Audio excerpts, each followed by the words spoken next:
Jadi kita mulai dari pasal 2 ya. Jadi pasal 1 kemarin udah bahas banyak hal, khususnya mengenai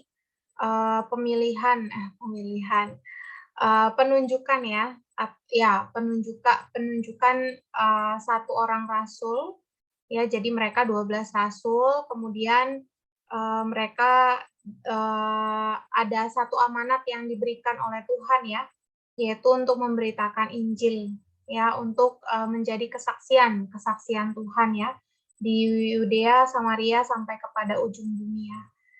Jadi sekarang kita lanjutin ke pasal 2, ini ngomongin tentang perkembangbiakan. Jadi perkembangbiakan apa? Sebenarnya ini tentang perkembangbiakan ministry ya, ministry para rasul atau apa yang diberitakan oleh para rasul. Sebenarnya apa yang diberitakan sama para rasul juga diberitakan oleh Tuhan Yesus sebenarnya. Jadi para rasul itu sebenarnya melanjutkan apa yang sudah Tuhan Yesus kerjakan di bumi, yaitu untuk memberitakan Injil. Tapi tujuannya, kalau Tuhan Yesus adalah tujuannya supaya membawa orang percaya ya, percaya juga masuk ke dalam kerajaan surga. Tapi kalau untuk apa yang dikerjakan Petrus dan para rasul sebenarnya untuk membawa orang itu masuk ke dalam hidup gereja, ya. Jadi ini adalah cikal bakal atau awal dari kehidupan gereja, kehidupan orang yang mengikuti Tuhan ya, yang normal. Kita baca ya, perikopnya kita baca sama-sama. Perkembangbiakan A di tanah melalui ministry sekelompok sekerja A di tanah melalui ministry sekelompok. 1. Baptisan roh Kelompok kaum beriman Yahudi. roh kaum beriman Yahudi. Roh Kudus ekonomi. Tuhan Roh Kudus ekonomi. Amin. Oke, bentar ya. Aku ini dulu ya. Aku copy dulu. Kita baca Kisah Para Rasul pasal 2 ayat 1 sampai 13 saja. Oke, ayat 1. Ketika tiba hari Pentakosta, maka semua berkumpul di satu tempat. Amin. Tiba-tiba terdengarlah bunyi dari langit seperti tiupan angin keras yang memenuhi seluruh rumah di mana mereka duduk. Oh, ini ayat 2 ya. Oke, lanjut ayat 3. Dan tampaklah kepada mereka lidah-lidah seperti lidah api yang bertebaran dan hingga pada mereka masing-masing mulai berbicara dalam bahasa-bahasa lain seperti yang diberikan oleh Roh itu kepada mereka untuk dikatakan. Amin. B. Orang-orang terkejut. Amin. Ayat 5, waktu itu di Yerusalem tinggal orang-orang Yahudi yang saleh dari segala bangsa di bawah kolong langit. Ketika terdengar bunyi itu berkerumunlah orang banyak. Mereka terkejut karena mereka masing-masing mendengar orang-orang percaya itu berkata-kata dalam bahasa mereka sendiri.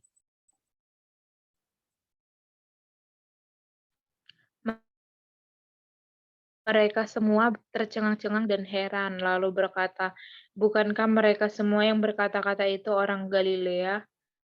Bagaimana mungkin kita masing-masing mendengar mereka berbicara dalam bahasa kita sendiri, yaitu bahasa tempat kita dilahirkan?" Ya, kita orang Partia, Media, Elam, penduduk Mesopotamia, Yudea dan Kapadokia, Pontus dan Asia, Frigia dan Pamfilia, Mesir dan daerah-daerah Libya yang berdekatan dengan Kirene, pendatang-pendatang dari Roma.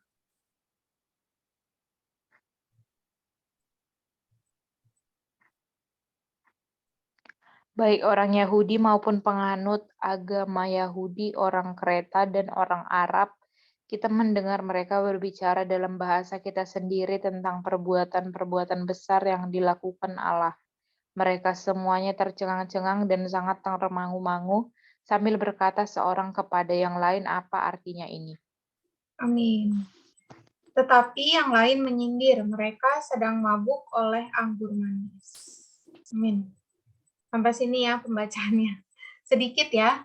tapi sangat bermakna. Jadi ini adalah awal hari Pentakosta, di mana Petrus dan dan rasul lain itu memberitakan firman ya. Di sini juga turunnya Roh Kudus ya, turunnya Roh Kudus, sehingga setiap para rasul mereka dipenuhi dengan Roh Kudus, mereka berbicara dalam bahasa-bahasa lain. Jadi ini adalah bahasa-bahasa yang membuat orang-orang yang di ayat 10, di ayat 9 sampai di ayat 10 itu paham sebenarnya mereka itu ngomongin apa. Jadi ini adalah satu mukjizat juga ya. Jadi ini adalah satu hal yang luar biasa ya. Kalau misalnya kita lihat orang di luar sana kan bisa bahasa asing itu ya at least maksimal 5 bahasa ya, 5-6 bahasa gitu. Tapi ini para rasul bisa menguasai banyak sekali bahasa ya, bahasanya banyak sekali. Mereka dari berbagai-bagai jenis etnis dan berbagai daerah. Tapi mereka bisa mendengarkan perkataan para rasul dan mereka mengerti ya, mereka takjub ya. Jadi di ayat 11 mereka juga meyakini bahwa yang dibicarakan oleh para rasul itu adalah perbuatan-perbuatan yang besar yang dilakukan Allah. Jadi ini juga menjadi satu tanda bahwa kemanapun rasul pergi, pasti di situ ada pembicaraan Tuhan yang membuat orang itu bisa memuliakan Allah ya, memuji Allah, karena di sini dibilang perbuatan-perbuatan besar yang dilakukan Allah. Nah, sebenarnya hari ini rasul ini juga adalah diri kita. Sebenarnya Tuhan itu mengutus kita juga untuk apa? Untuk membicarakan Allah. Jadi dimanapun kita berada, sebenarnya Tuhan itu sebenarnya udah beri kuasa kepada kita untuk memberitakan, untuk berbicara bagi Allah. Jadi hari ini kita ini adalah kelanjutannya, kelanjutannya para rasul. Nah, di sini juga dijelasin arti Pentakosta ya. Arti Pentakosta itu adalah ke-50. Ya, jadi ini adalah hari ke-50 setelah kebangkitan Tuhan, dihitung mulai dari hari kedua. Hari pertama dari minggu itu setelah hari raya Paskah saat Tuhan disalibkan dengan 7 minggu di tengahnya. Jadi ini adalah hari penggenapan, hari raya ke-7 minggu sebenarnya, hari raya menuai. Jadi di hari raya menua ini melambangkan kenikmatan atas hasil kelimpahan yang dibawakan oleh Kristus yang bangkit. Jadi apa yang dikerjakan para rasul itu ya mereka bisa berbicara bagi Allah itu karena ada Kristus yang bangkit yang tinggal di dalam mereka yang membuat mereka itu bisa berbicara bagi Allah ya. Jadi hari ini kita juga mengucap syukur Kristus yang bangkit juga telah tinggal di dalam kita, membawa kita, memampukan kita itu untuk berbicara bagi Allah. Ya, walaupun kita hari ini nggak sekeren Rasul ya, bisa bicara banyak bahasa. Sebenarnya tujuannya bukan berbicara banyak bahasa, tapi tujuannya adalah membuat orang yang mendengar itu mengerti apa yang kita bicarakan mengenai Allah. Sehingga mereka bisa memuliakan Allah. Sebenarnya tujuannya itu, bahkan terlebih lagi nanti di bawah-bawah dijelasin orang-orang yang mendengar itu akhirnya percaya kepada Tuhan Yesus dan mengikut Tuhan. Jadi tujuan utamanya itu adalah itu ya, sebenarnya hal adalah itu. Cuman kita lihat nanti di kelanjutannya ternyata banyak orang yang disimpangkan, jadinya orang itu lebih mengejar karunia-karunia gitu, berbahasa roh, apa segala macam gitu, tapi tanpa tahu sebenarnya fungsinya apa sih gitu loh.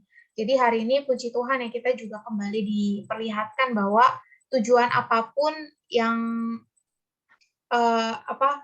apapun yang dikerjakan oleh Rasul, tujuan utamanya hanya satu, yaitu membawa orang itu percaya kepada Tuhan dan masuk ke dalam hidup gereja. Itu sih yang aku nikmatin dan juga ringkasan ringkasan pasal 2 ayat 1 sampai 13. Kalau Eva ada pertanyaan nggak? Aku mau bertanya, Kak. Jadi, kalau kan ada kan, Kak, yang karismatik, jadi kayak, gimana, sebenarnya kayak baptisan Roh Kudus itu kan kita perlu ya, Kak, semua menerima baptisan Roh Kudus. Sama Ya, satu lagi aku mau bertanya, apakah semua orang, harus yang namanya berbahasa lidah itu, Kak? oke. Bentar ya.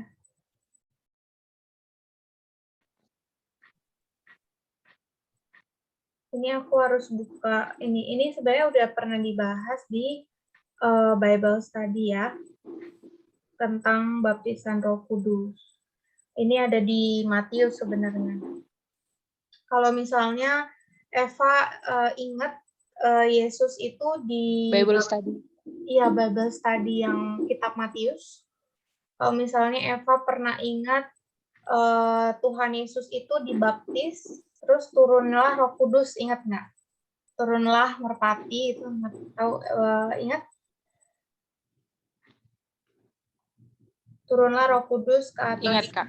Ya, aku cari dulu. Itu harusnya di Bible Study Matius ya.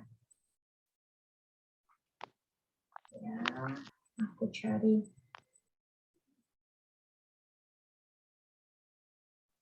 Oke, di Matius pasal ya. Ini ya aku buka ya di Matius pasal 3 ayat 11. Ini ya, aku membaptis kamu dengan air sebagai tanda pertobatan, tetapi ia yang datang kemudian daripadaku lebih berkuasa daripadaku dan aku tidak layak membawa kasutnya. Ia akan membaptis kamu dengan Roh Kudus dan dengan api. Ya, sebenarnya di sini ada penjelasan ya. Jadi menurut konteksnya, kalau di sini aku jelasinnya ini ya secara singkat aja ya. Kalau misalnya kamu benar-benar mau jelas, kamu bisa baca di catatan kakinya. Jadi baptisan api ini ya bukanlah baptisan api yang ada di Kisah Rasul pasal 2 ayat 3 yang tidak tadi kita baca ya.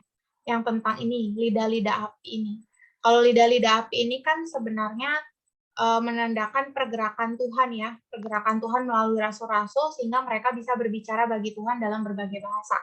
Ya, cuman kalau baptisan api ya yang dimaksud maksudnya kita ikut baptisan api apa baptisan Roh Kudus. Sebenarnya baptisan api ini mengacu kepada telaga api. Jadi ini mengacu kepada orang-orang yang tidak mau percaya. Mereka akan mengalami kebinasaan kekal. Jadi, ketika kita dibaptis, sebenarnya kita sudah berbagian di dalam baptisan Roh Kudus. Ya, karena apa? Karena Roh Kudus itu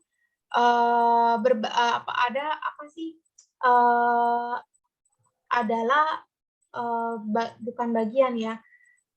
Ya sih bagian dari hayat itu. Jadi baptisan yang kita terima hari ini sebenarnya ada di dalam Roh Kudus ya. Di sini dibilang baptisan Tuhan akan membuat orang mendapatkan hayat kekal dalam Roh Kudus. Nah, tapi kok di sini ada atau menerima kebinasaan kekal dalam api. Nah, di sini dibicarakan lagi baptisan Tuhan dalam Roh Kudus mengawali kerajaan surga, membawa kaum berimannya masuk ke dalam kerajaan surga. Ya, jadi intinya nggak ada perbedaan antara baptisan air, baptisan Roh Kudus. Jadi kalau baptisan Roh Kudus aku nggak usah baptis selam dan lain-lain, bukan. Ya, jadi ketika kita dibaptis, betul kita dibaptis dalam Roh Kudus. Dan ini adalah permulaan orang Kristen masuk ke dalam kerajaan surga. Tapi ternyata ada baptisan api. Nah, baptisan api ini adalah pengakhiran dari kerajaan surga, menaruh orang yang tidak percaya ke dalam telaga api. Jadi, baptisan Tuhan dalam Roh Kudus berdasarkan pada penebusan ya, untuk mengawali kerajaan surga, tetapi baptisan api berdasarkan pada penghakiman adalah akhir dari kerajaan surga. Gitu ya. Sampai sini paham?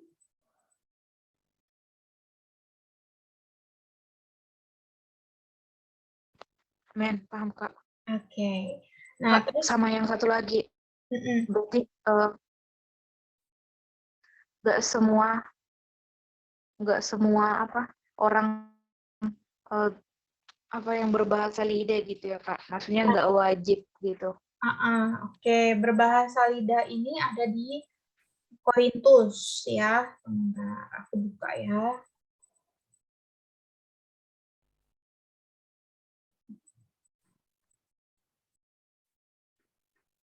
Bentar ya. Berbahasa lidah tuh maksudnya bahasa roh ya. Iya, Oke. Kak. Berbahasa roh. Oke, kita buka 1 Korintus pasal 12 ayat 10. Di sini tuh sangat jelas. Jadi ini berbicara mengenai karunia. Jadi setiap kita itu punya karunia. Di ayat 10 dikatakan, roh itu tuh memberi kuasa. Ini tuh sebenarnya juga diberi kuasa ini juga sebenarnya diberikan juga kepada ke-12 rasul sehingga mereka bisa berbicara kepada orang dalam berbagai bahasa. Ada yang bisa mengadakan mukjizat, ya, ada yang bisa bernubuat, ada juga yang bisa membedakan bermacam-macam roh. Kemudian ada juga orang yang berkarunia, diberikan karunia untuk berkata-kata dalam bahasa lidah. Dan ada lagi yang berkarunia untuk menafsirkan. Tapi semua yang dikerjakan oleh roh yang satu dan yang sama, yang memberikan karunia kepada tiap-tiap orang secara khusus seperti yang dikehendakinya. Tapi sebenarnya tujuan dari setiap karunia ini adalah untuk membangun ya, untuk membangun. Jadi kalau misalnya kita kilas balik, tetap di 1 Korintus sebenarnya semua karunia ini adalah untuk membangun, ya. Ayatnya di bentar.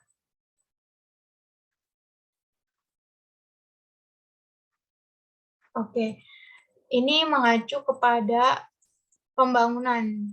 Jadi semua hal yang diberikan itu adalah untuk membangunnya. Di ayat 4 nih, 1 Korintus pasal 14 ayat 4. Siapa yang berkata-kata dengan bahasa lidah, ia membangun dirinya sendiri. Tapi siapa yang bernubuat, ia membangun jemaat.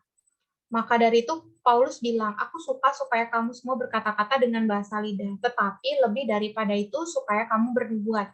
Sebab orang yang bernubuat lebih berharga daripada orang yang berkata-kata dengan bahasa lidah, kecuali kalau orang itu juga menafsirkannya, sehingga jemaat dapat dibangun.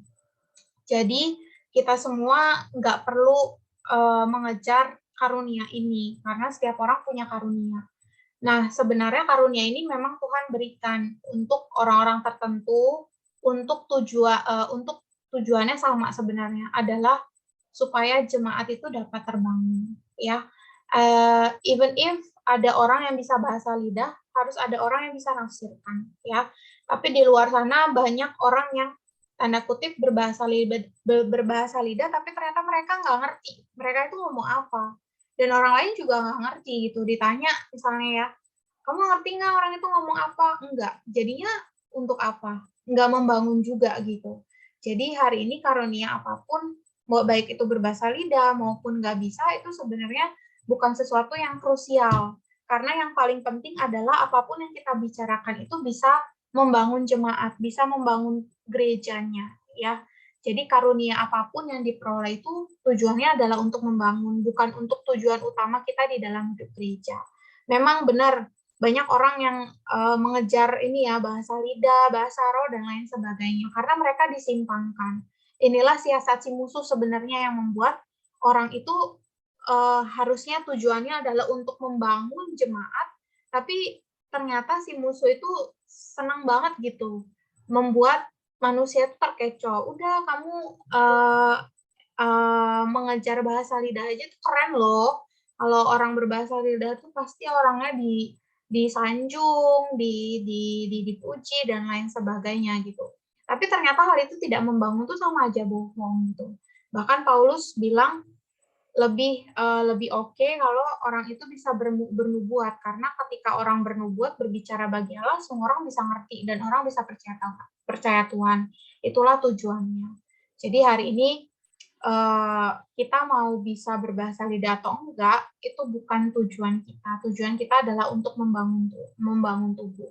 Even if kita bisa bahasa lidah, kita juga harus mampu menafsirkannya supaya jemaat dapat terbangun. Kayak gitu sih, Pak. Amin. Makasih Kak udah paham. Malam ini aku juga menikmati dari bacaan yang kita baca bahwa Tuhan Tuhan Yesus saat dia udah nggak ada sudah tidak berada di dunia ini lagi, dia memberikan rohnya Roh Kudus untuk menjadi itu ya penolong dan penghibur, dan rohnya itu sekarang udah ada di dalam kita. Sungguh bersyukur ya untuk anugerah Tuhan. Bersyukur juga kalau yang tadi juga diingatkan bahwa kita sebagai orang percaya itu punya bermacam-macam dan punya karunia-karunia yang berbeda gitu. Jadi juga melalui bahasa roh ini juga tujuannya itu untuk membangun jemaat, dan juga kalaupun dia tujuannya itu untuk supaya jemaat itu terbangun, dan juga supaya melalui itu nama Tuhan juga dipermuliakan. Amin. Amin. Puji Tuhan. Oke, thank you Eva. Sudah setia. Oke deh, kalau nggak ada lagi, kita tutup dalam doa ya, kita doa sama-sama ya. Karena kita cuma berdua doang. Amin. Tuhan, terima kasih. Melalui kitab Kisah Para Rasul, kami melihat bahwa rasul-rasul yang Tuhan pakai adalah untuk berbicara bagi Allah, sehingga orang bisa memuliakan Allah. Pakailah kami Tuhan, pakailah Eva dan juga diriku, di dalam kehidupan kami sehari-hari menjadi rasul-rasul-Mu, bisa berbicara bagi Allah, juga membawa orang percaya kepada Tuhan. Tuhan Yesus, pakailah hidup kami, waktu, tenaga kami, Tuhan, untuk berbicara bagi Allah, sehingga ketika orang melihat kami, mereka bisa memuliakan Allah. Terima kasih Tuhan, kami cinta padamu. Amin. Kami cinta padamu Tuhan. Terima kasih Tuhan buat malam hari ini Tuhan. Biarlah Tuhan Yesus senantiasa kehidupan kami Tuhan boleh menjadi kesaksian yang hidup ya Tuhan, menjadi kitab terbuka yang orang-orang boleh saksikan ya Tuhan. Oh Tuhan Yesus, biarlah Tuhan kami senantiasa mau bersandar pada Tuhan. Biarlah Tuhan ingatkan kami untuk senantiasa Tuhan Yesus mengandalkan-Mu ya Tuhan. Oh Tuhan Yesus, Engkau yang memberkati aktivitas kami ke depan selanjutnya juga ya Tuhan. Biarlah kami senantiasa Tuhan Yesus bersandar kepada roh-Mu juga ya Tuhan. Terpuji nama-Mu Tuhan dari sekarang sampai selamanya. Haleluya. Amin. Amin. Oke, bentar. Oke.